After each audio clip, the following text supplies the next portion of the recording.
rwagiriza bishyanga ishyaka baririmba ingabo ya Kristo mu ntambara ndasana n'ibyaha abadayimoni bagatatana bati yaje ingabo y'ikibatsi mugaba w'ingabo musaza wasizwe ndakurahiye sinzarekura umusaraba iby'Imana yabwiye abahanuzi byamaze gusohora umwari azabyara umuhungu azitwa Emmanuel Imana iri kumwe natwe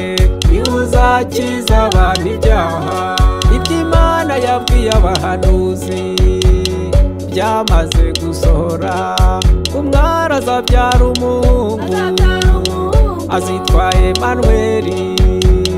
Imana iri kumwe natwe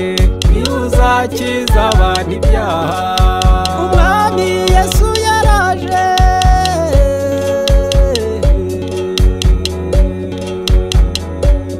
abantu mwese mumwakire abamwemeye bose bakizera izina rye ryera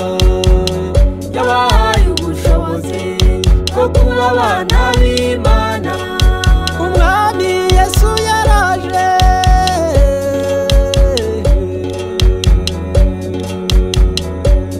abantu mwese mumwakire abamwemeye bose bakizera izina rye ryera yabahaye ubushobozi bwo kuba abana b'Imana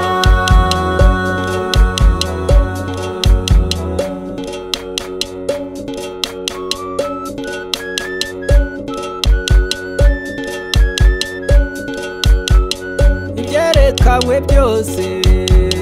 bifite igihe cyabyo nzahagarara neza ku munara wanjye nzategereza Imana numva icyo imbwira ibyerekanwe byose bifite igihe cyabyo nzahagarara neza ku munara wanjye nzategereza Imana numva icyo imbwira umwami Yesu yaraje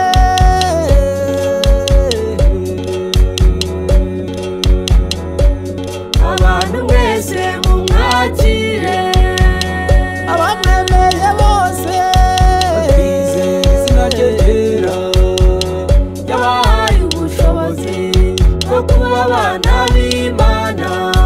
umwami Yesu yaraje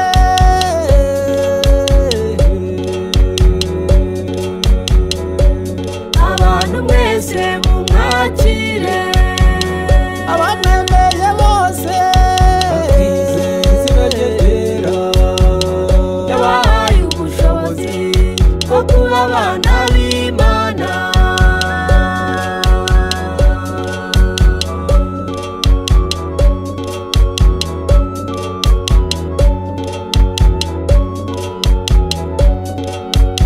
amasezerano yose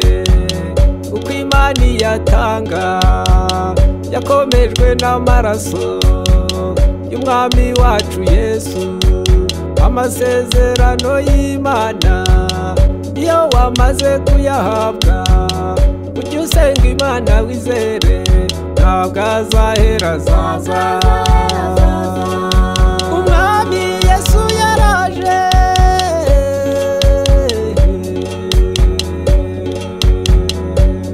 abantu mwese mumwakire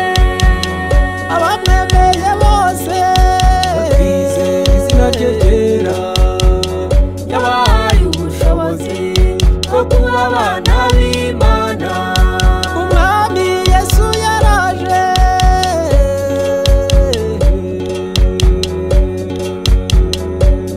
abantu mwese mumwakire abamwemeye bose bakizera izina rye ryera yabahaye ubushobozi bwo kuba abana b'Imana Yesu yaje mu byo ariko be ntibamwemera icyakora bamwemeye bose bahaye ubushobozi bwo kuba abana b'Imana yego